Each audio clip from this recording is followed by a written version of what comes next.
How do you scale a short-term rental business in the country's most unique vacation town without losing the personal touch? The short-term rental part of most people's life is not something that we ever planned for or dreamed of even, but it kind of happened. We're speaking with our good friend and business partner, Ethan Sobel, my co-founder at Prideaway Stays. So we kind of co-invested together in that initial one. And I was like, you know what? I'm going to make it work. I know there's this Airbnb thing and I'll figure it out. If you think short-term rentals are just about cash flow, think again, because Ethan's story proves it's also about identity, community, and legacy. And so this becomes, there's flexibility in what role does Prideaway Stays play? And it looks like it's going to continue to play and grow to be a bigger part of who we are today. I'm 32-time Airbnb superhost Jason Muth. I worked in the media business for over 25 years, and in 2016, I started building my Chapter 2 through short-term rentals. Since then, I've welcomed over 5,000 guests and their furry friends to our properties.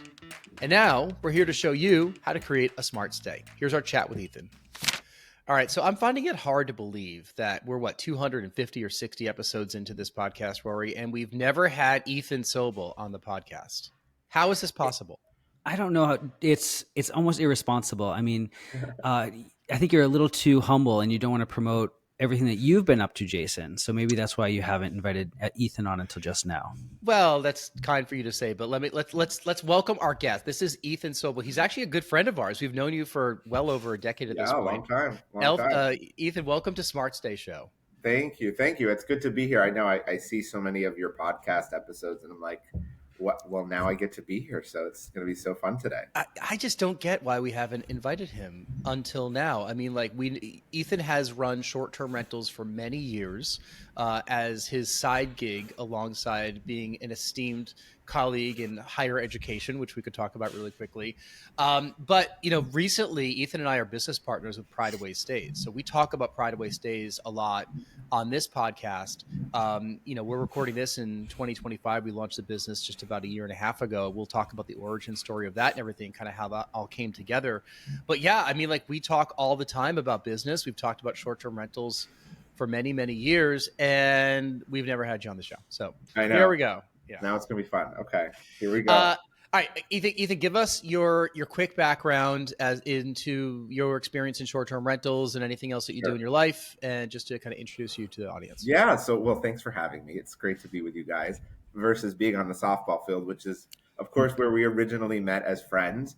So this is fun. So I've worked in higher education for the better part of a decade and always had some interest in building other parts of my life. And so that led me to some short-term rentals where I invested in one in Mashpee and Cape Cod, and then obviously in Provincetown.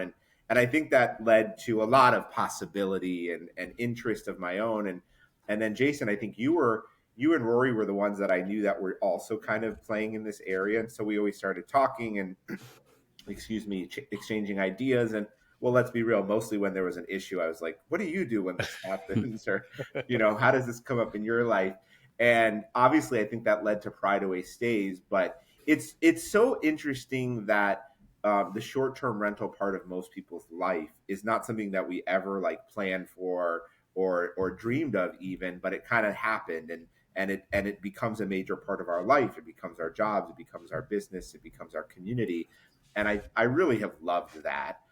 So I feel myself as a lifelong learner in this area, and now we get to do it obviously with our company, which is fun.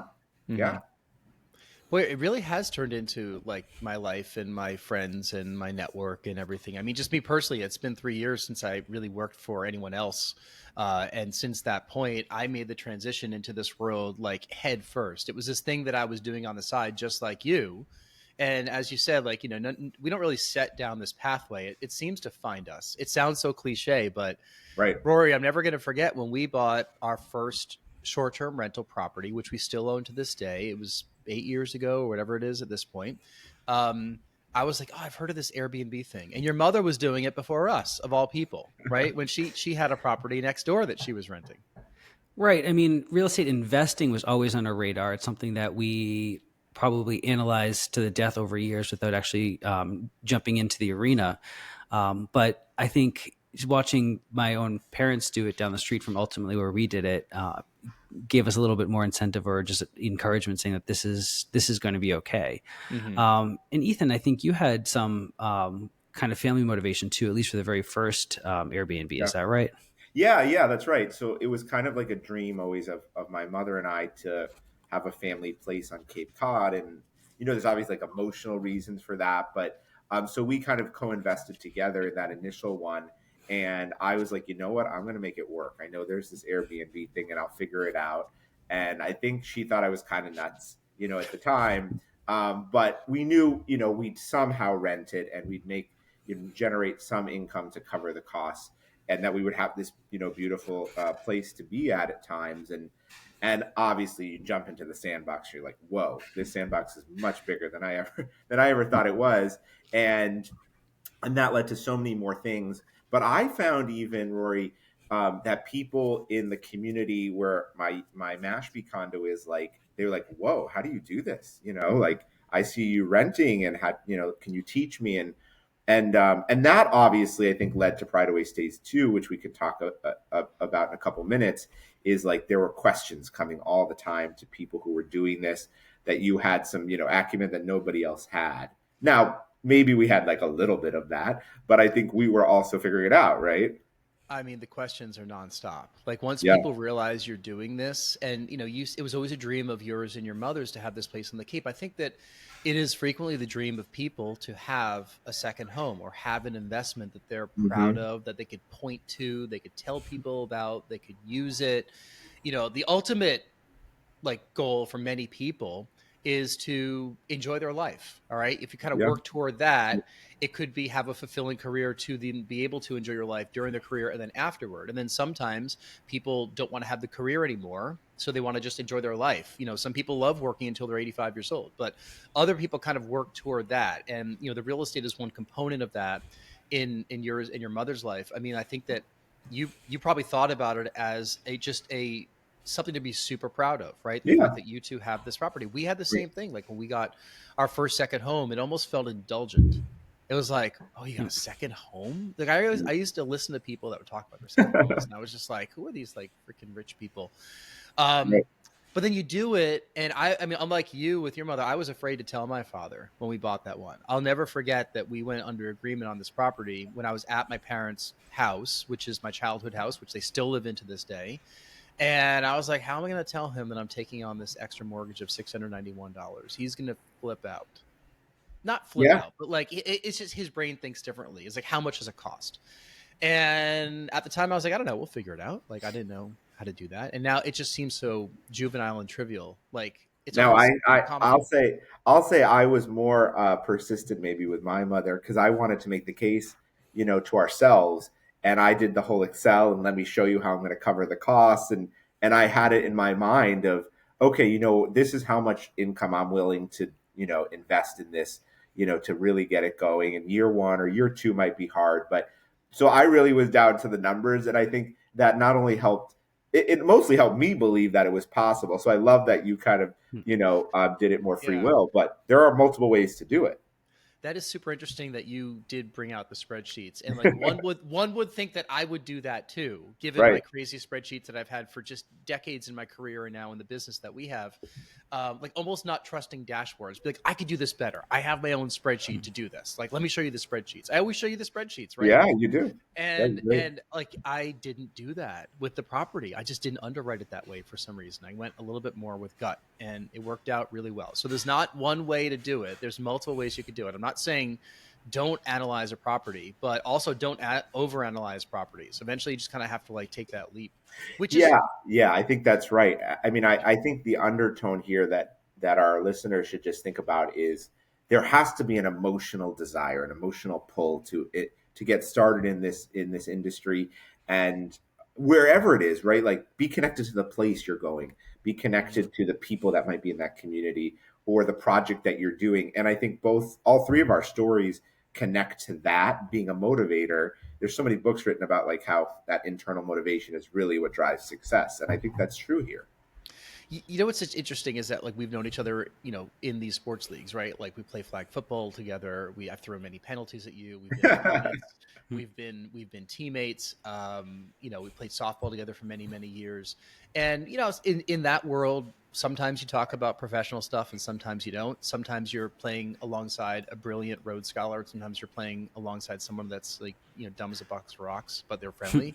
And, like we just never really have this kind of like conversation. And you're talking about business books and everything. Like you and I have never talked about this, like where you're really kind of digging deep into it. And that's why I wanted you involved in Prideaway Stays, because I knew you had this in you. And I knew this was like, this was Ethan working toward, a better life.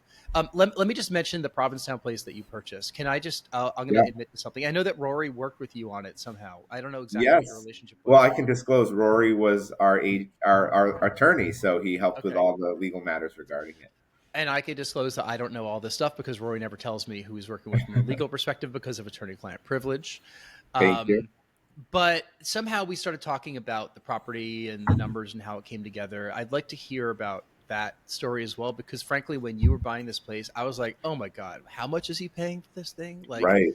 I think he's nuts. And like, I look back at this and I'm like, holy smokes, he got a steal. Like, that's the Yeah. weird thing about real estate. I mean, how many years have you owned that property in Provincetown? I think it's 4 years now, maybe 4 or 5 years. Yeah. This is how quickly the tide can turn. Because 4 years ago, I was like, "Oh my God, I wouldn't pay this price," and now I'm just like, "Man, I wish I bought that place." Right. I mean, number one, I could say the same thing about you guys and like what you do with your Provincetown place, even further back. So I think this is like a narrative that I think can relate to a lot of people. Is you buy one short-term rental, it becomes sustainable and or profitable, which was what happened in Mashpee. And then I was like, well, it was always a dream to, certainly just go to P Town. And then that was happening for years in my 20s. And then the thought of like, could I own in P Town? And there was, that like imposter syndrome thing, I think that comes up for many of us. And it's always a dream.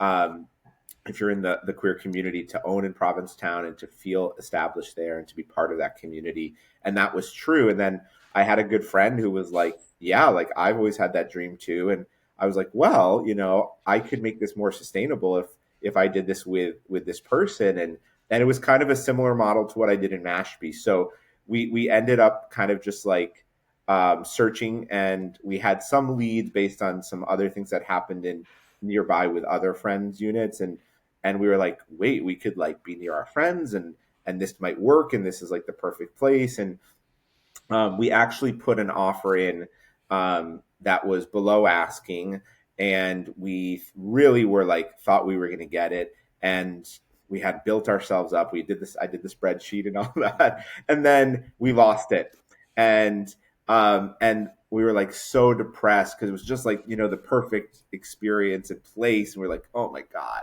And then I think it was like a God moment. Like a week later, the realtor came back to us and said, I've never seen this happen, but the guy could not get a mortgage and it's available. And we were like, put 20,000 above asking, or whatever we did. I forget the numbers, and we got it.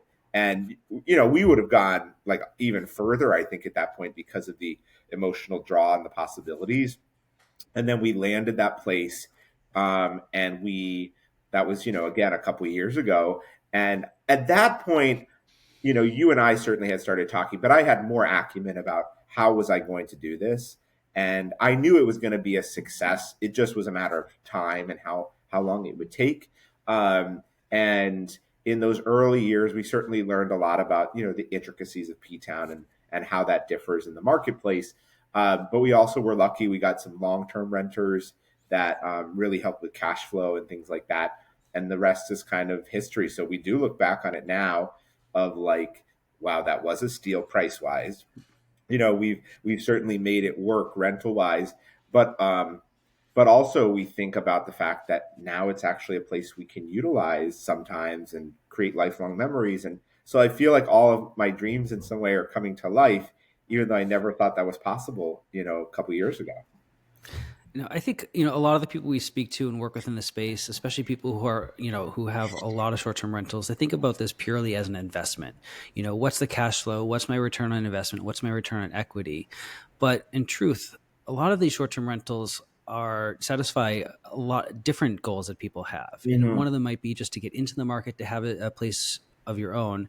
And what I love about the short-term rental space is it allows people who otherwise couldn't just go out and purchase another home and sustain that mortgage or buy it outright in cash, which probably takes an exorbitant level of wealth to do that. It allows real people who are smart, who can put together a plan to get into a market and actually turn their ideal vacation home into actually an investment that's going to serve them in the long run instead of just draining their accounts. Yes, yes, and yes. I mean, let me be real. Let me give you a real life story. I have the chance to meet with a lot of different people in my day job and in higher education, and I would say there's 50% of the time I meet with people who are like high level people, that, you know, we just are catching up, and I tell them a little bit about some of these things, and they're like, "Oh my God, like I own a place in Vermont or New Hampshire or Cape Cod." And they're like, "Wait, you rent it? You know, and how do you rent it? And can I get back? Wow, really? Could you help me? Could you help me think through that?" And it happens all the time. And that I think also led to Prideaway Stays. But the point there, Rory, is you're right. It's not just that people want a dream home that they can, you know, go to and visit and have and say that they have and have that prestige. But also, let's be real, like if you could just have a beautiful place in a vacation spot and have it sit there, like I think most people would prefer like put a little bit of work in, actually make some money on it. Like I don't know other than the ultra wealthy that would just say, you know what, I'd rather just have it sit there. Yeah. I've never understood second homes that were not income properties. And that's just me, right? Like I've always had that sensibility from day one of buying properties and then figuring out how they're going to pay for themselves or earn us money, as opposed to buying properties and letting them sit there, because I could just rent someone else's gorgeous property and not deal with any of the maintenance and then just be done with it. Like that's how my brain thinks. Not everybody thinks that way. And to your point, there are so many people from my last job where once you start talking about real estate, everybody either has a second place or they want a second place. And suddenly the conversation shifts away from like, you know, what you're catching up on to talking about real estate. Like Mhm. everybody does it. Like, and you know, I'm going to have to get you a referral fee for everybody you shoot over to Smart State Coaching, because, you know, that Yeah. program, we're going to be able to help all those folks to get those properties off the ground and not have to, you know, work with the management company if they don't want to. Yeah, no, I love Um, that I love that you're investing in that yeah. project because it's so needed. Yeah, we're like, it's just been this like long slog to get it really live, but like we're like the whole course is recorded already, and now we're just like talking to some people on how to market it. Frankly, there's two. I'm gonna go into two things about me. Like one thing about Smart State Coaching, and then one thing about Prideaway Stays, and kind of how we came together with this. I think approached a lot of these things with these limiting beliefs myself, right? Mm. Um, the first of Smart State Coaching is a simple one I could discuss. Like I actually had just an acquaintance of mine who I helped kind of underwrite something and talk about, you know, what the pros and cons were in one market that he was considering. And he was like, wow, you've given me so much value, like, and so much time. Like, why aren't you doing this? Why aren't you coaching other people as to how to do it? It never really occurred to me to try to monetize that. Because I didn't think that I was qualified to do it. But now I look Mm. back at that and I'm like, that's just so stupid. Like with the amount of advice that I've given and I can't tell you how many pick your brain conversations I've had. Like, oh, I just want to pick your brain. Yeah, I get it. Here's my calendar link. So the other thing that was Prideaway Stays. All right. And I want to shift into kind of the origin story of that. I brought it up on this podcast before, how when my job ended and I moved into short-term rentals full time, and I joined this great mastermind, STR Secrets. I met all these amazing people that were doing this on a high level, the exact same thing that we're doing. I just wanted to meet people that owned property and speak this language and build a new network. And then it got infectious. And a year and a half into it, I was like, you know, I think I have an idea. I think this would work really well in Provincetown. And nobody's really doing it to this level by any means. And it was in the back of my mind. I'm like, what I debated is like, do I want to have clients and Mm. deal with all the stuff you have to deal with clients? Because I just came from that world of answering to internal and external clients and didn't want that. But I think I was ready to accomplish it again. And then secondly, I was like, can I do it? Like, I don't like failing at stuff, and like, I don't want to launch something that is not gonna be successful. So oddly enough, that same exact person who was talking about Smart State Coaching, and you know, actually, I'll say his name, Kyle Joseph. He's been on this podcast before, and like, you know, we've met him a few times. I consider him a friend, but like, I don't really talk to him all that much. I described it to him in a very negative way, and I Mm. explained that we're going to launch Prideaway Stays, and I was like, yeah, you know, and Rory was at this lunch. I was like, if it doesn't work out, like, it's okay. We already have our properties. Like, we'll just fall back on those. Like, there's no risk in trying to launch it and everything. And he's like, that's a really strange way to explain something that you are excited to launch. And I said, you know what, you're right. And I think I was just couching my brain. I was saying to myself, well, if it doesn't work, it's no big deal. I'm, all the pride, it doesn't matter. I can move on with my life.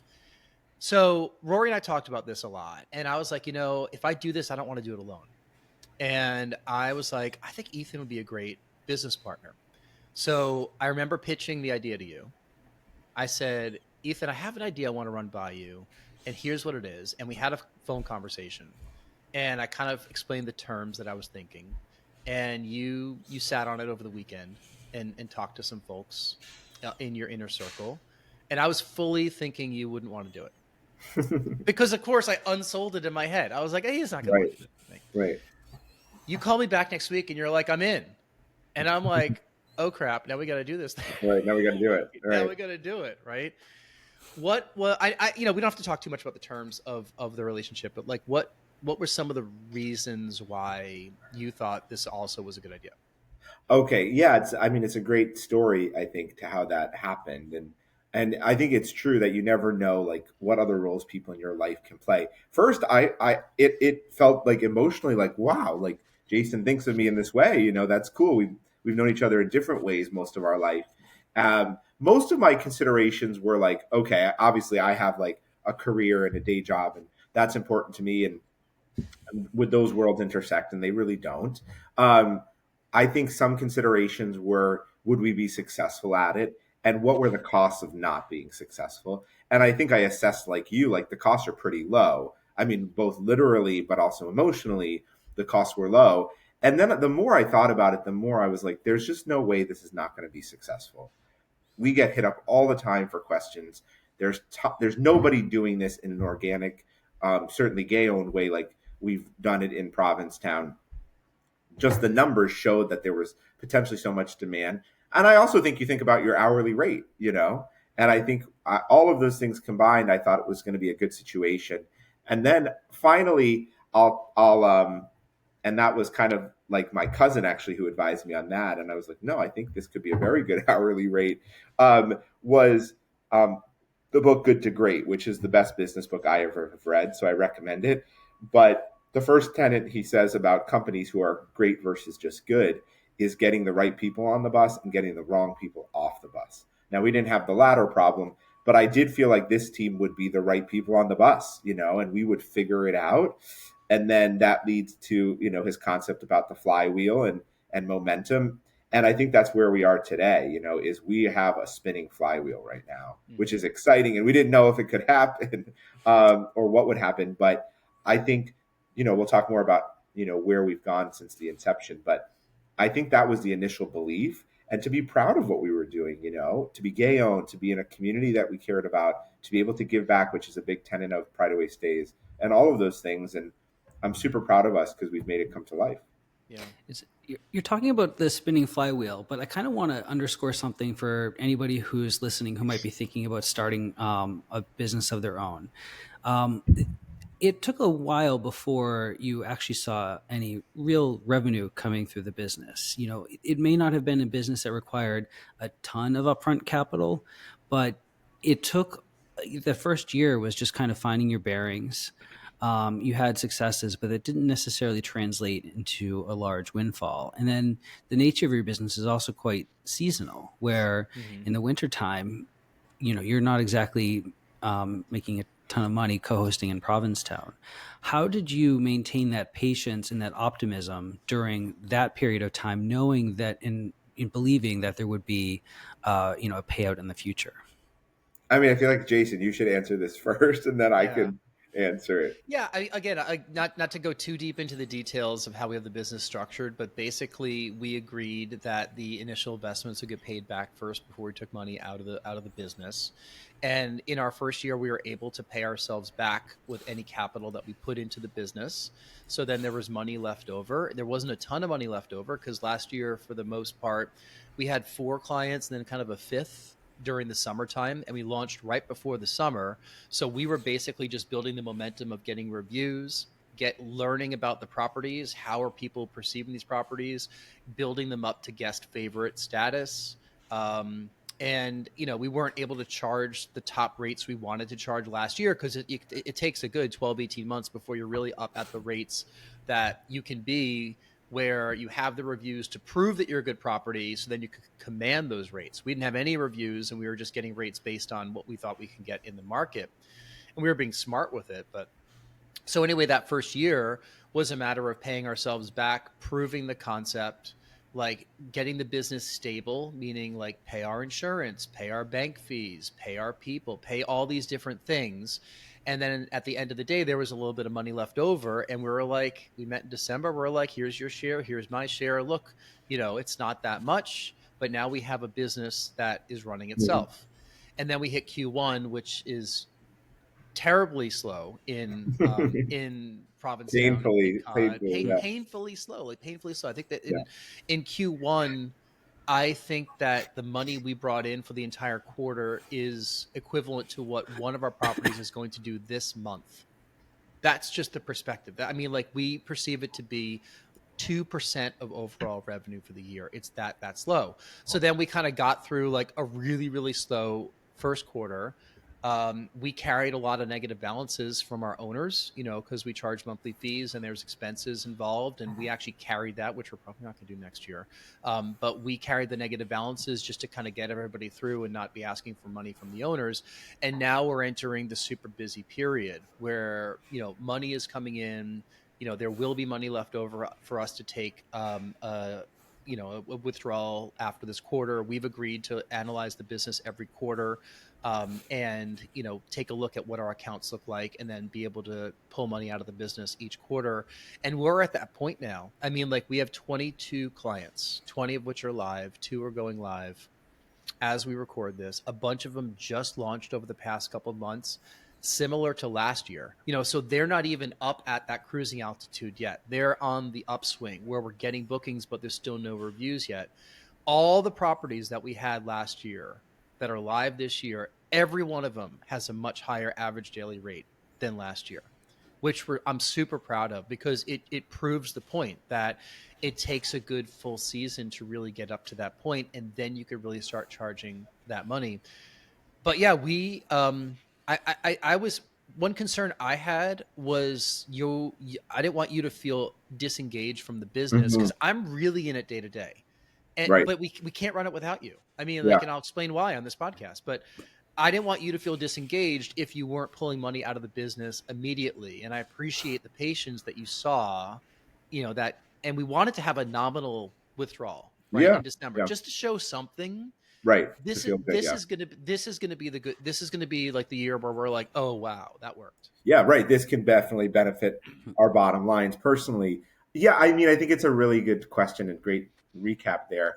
In my perspective, 90% of small businesses fail, right? Like, and the fact that in the first year we were not only not failing, in my mind, we were planting a lot of seeds, is how I saw it.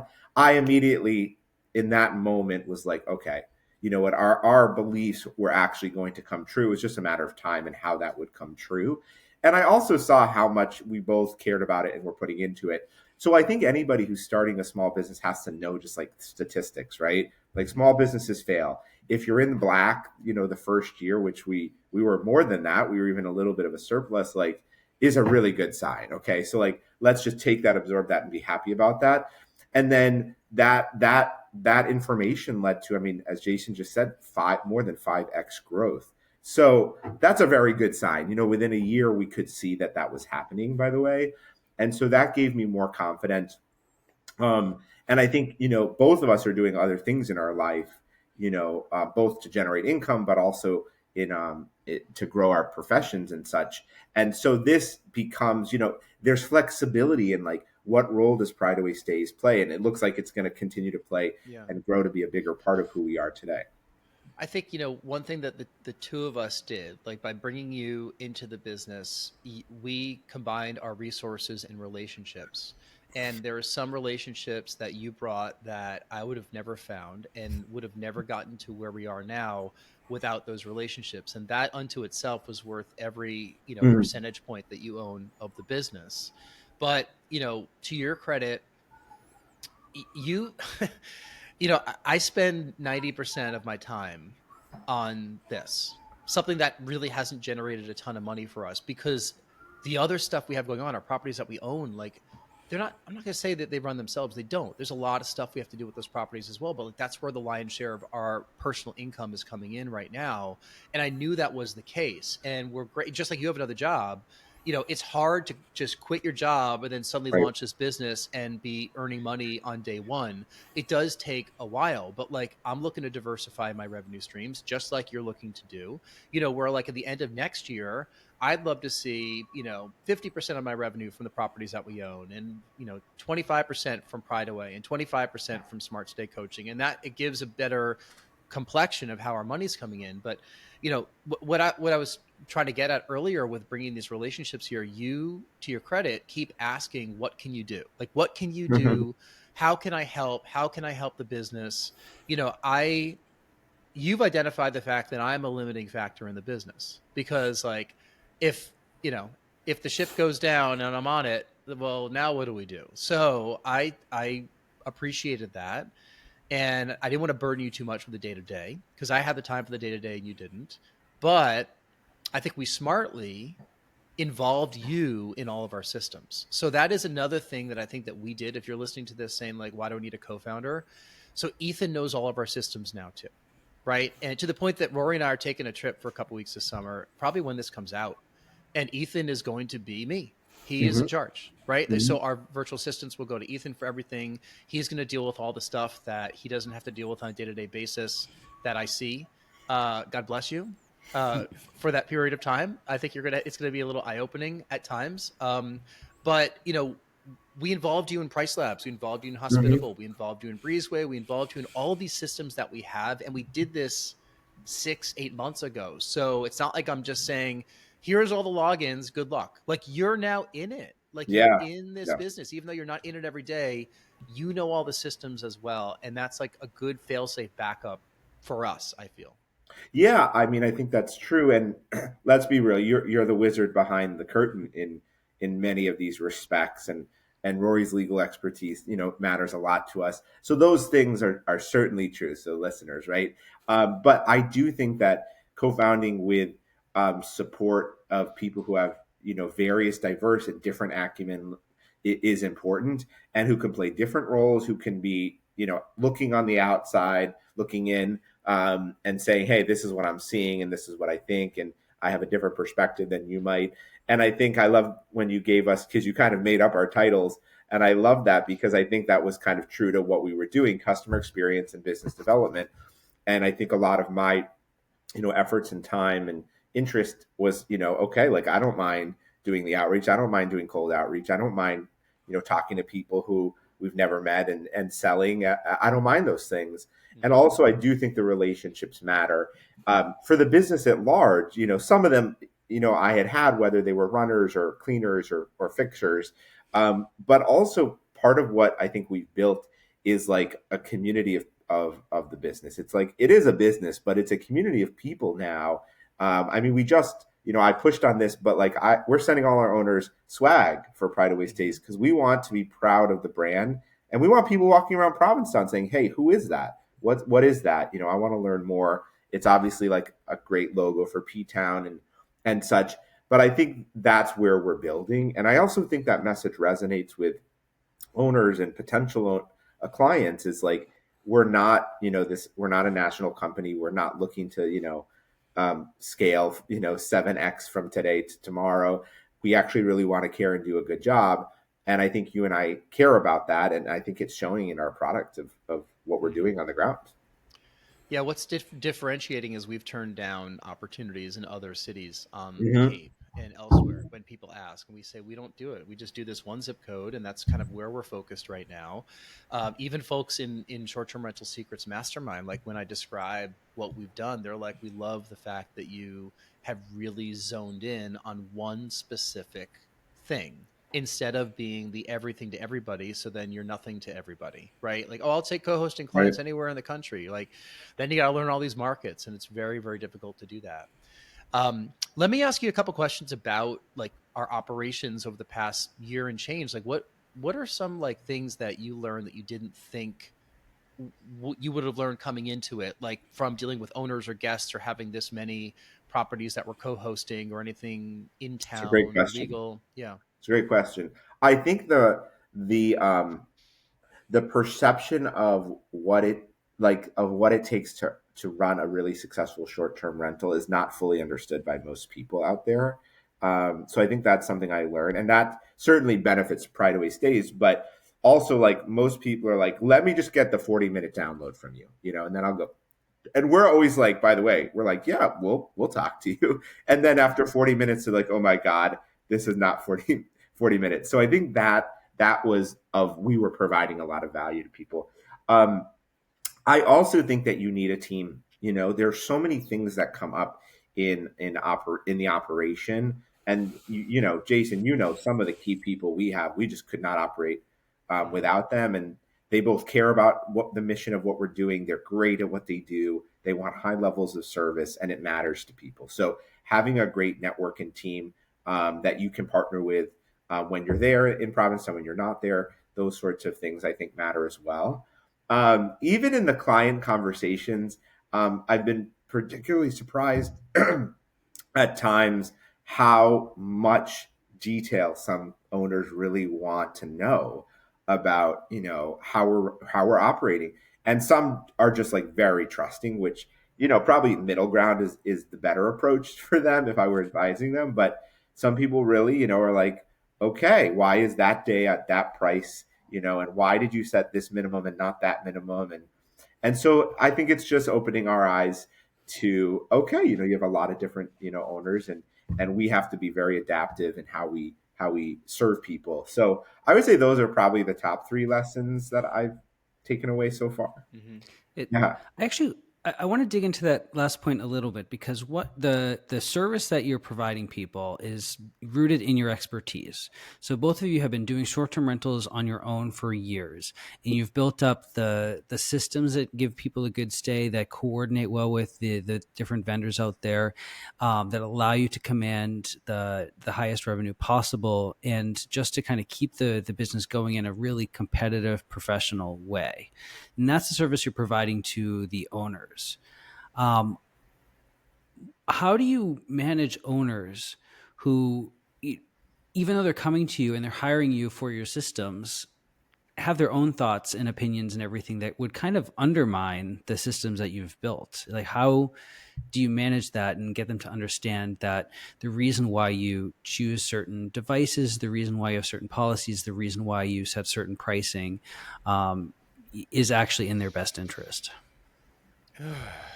Like, who's going to answer that question?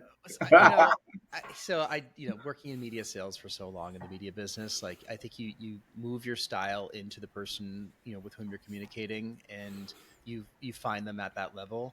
Some are strong personalities, others are going to listen to your every word and like just follow exactly what you're saying. I think it's a matter of figuring out the personality type of who you're talking to and communicating with them in a way that they want to be communicating with, where it's not going to feel abrasive to them or it's not going to feel weak. So it's a matter of listening to what they say. If you have a difference of opinion, explaining why we would choose to do it the way that we choose to do it. We certainly have adapted some of our systems to some requests of owners. We have a great playbook for Prideaway Stays, right? Mm. But like, it's not an immutable playbook that I can't erase things and change them. There are some things that are non-negotiables with our business, right?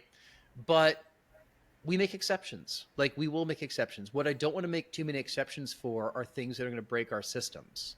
And I think that one thing, and we would do a lot of things really, really well, but we are undervaluing what we charge. I'm going to say that. Like, we literally don't charge enough, because the value that we bring, if someone were to do it all themselves, it's going to be a lot of time. and they're not going to earn as much money, and they're going to have more frustration. And the question is, like, what are those things worth to those people? Some folks want to do it themselves. That's fine. But the people that don't and don't want to deal with it, they're getting a steal by working with us with our expertise, because we put such great systems in place. And sometimes they break and we have to fix them. But our systems are really, really good. Like our scores have gone up since we launched this business. Our guests are, for the most part, super duper happy. There's always going to be exceptions. But the reason that's the case, and the reason is because we build all this great infrastructure that all the guests and all the owners should fall into it for 95% of the situations. And then the 5% where owners have questions or guests have questions, that's where we've got to roll our sleeves up and figure out why our systems won't answer that question, or what we didn't answer correctly for that thing. I just think that some owners, like, eventually it reaches the point with some operators like us where they get so frustrated with some of the owners that they decide to just kind of part ways because they're not seeing eye to eye. We haven't had that happen yet. It doesn't mean it's not going to happen. But like, we're dealing with people in Provincetown that, for the most part, Ethan said it earlier, it's like a lifelong dream to own a property there for people in the queer community. They use these properties. Unlike a lot of people that do what we do, our owners are in their properties. It is their second home. It's their baby. So we respect that. And if there are some things that that we have to do a little differently to see them, that meet them at the middle, we're willing to do it. And I also think that in addition to that, there's just, all three of us are in client facing, roles in other parts of our life. Like, trust. You need to build trust. And when there's skepticism or questions, I think Jason's really good at this, and I try to do this, is lean in on being considerate and compassionate and building trust over time. And we've been at this for only a year and a half. And so I think that's a good sign, but I think people see that. And when you think about other companies that are doing what we're doing on a national scale, or other parts of the Cape, or even in P-Town, I think that we can bring that, personal touch to people that is like, hey, we actually own here. We care about this place. We're there often and a lot. And this is our goal. And I think that just resonates with people over time. And so I feel particularly proud of how we've approached that, and how our clients are receiving it. But it's not perfect, that's for sure. It certainly isn't. We should start to wrap up. We've been going long, but I think this has been an excellent discussion. Let me just ask you from a guest perspective. Like, we have different styles, Ethan. Yeah. Because now that we're all inhospitable, like, I see some of your communication with some of your guests at your personal properties and vice versa. What have you learned about guest communication, like, in adding all of these new properties into your consciousness? You might not be responding to them since I do, or our auto responses respond, or our virtual assistants respond. You're certainly responding to your own guests, but you see all these that are coming in. Sure. Like, Sure. how do you think you are adopting or evolving your style as a result of now suddenly having more guests? Well, number one, you've taught me a lot on this, I think, over the years, from automation and great care. So I'd like to say I'm adapting on that front too. But I like to say that it's the experience. I think we need to see always that your communication is actually one of the main experiences that people have when they stay with you. It's not just come into the house and what they experience while staying there. It's how they are in relationship with you. And so I think overall, I've thought about that as a major part of what's happening. That leads to, where do we want this to lead to? We want a great review, obviously. We want a great stay. We want them to have a good experience, and we want them to come back.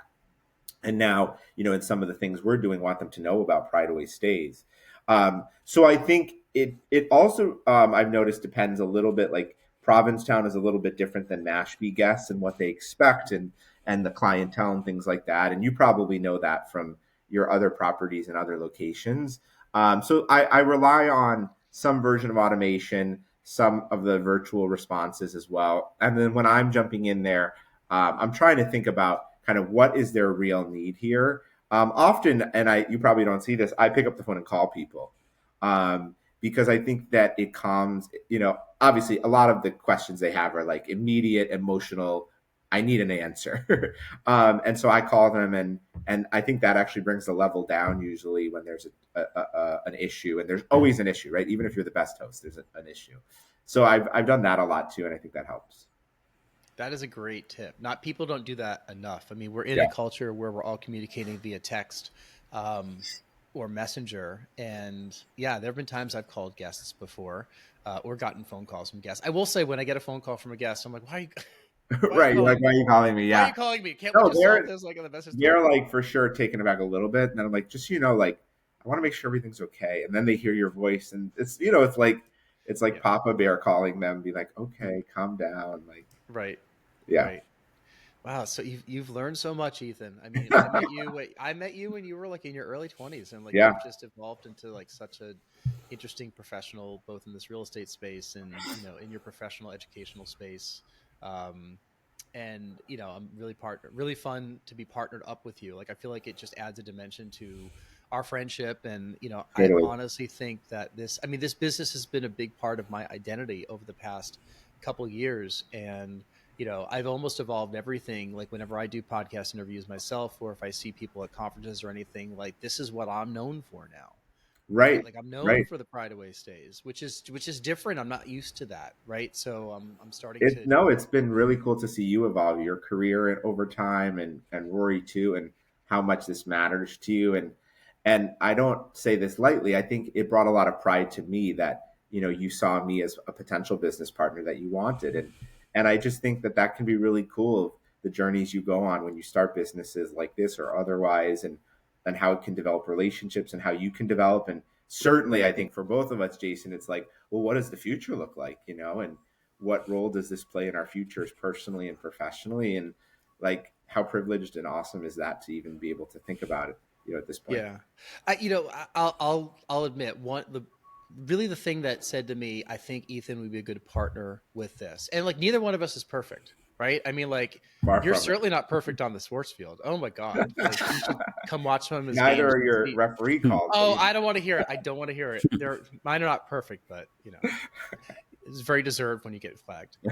No. So no, what I was going to say was when we were playing softball, right? And then, you were the three of us were on the same team for a while, the Outlaws, and then you wanted to move up a division to skill level, and then you invited me to be your coach, which I was touched by because like I knew we were going to lose you guys, but I didn't think that I was going to be coming along for the ride. So when you invited me, I was like, wow, this is actually like that's pretty cool. I was like, I'll coach.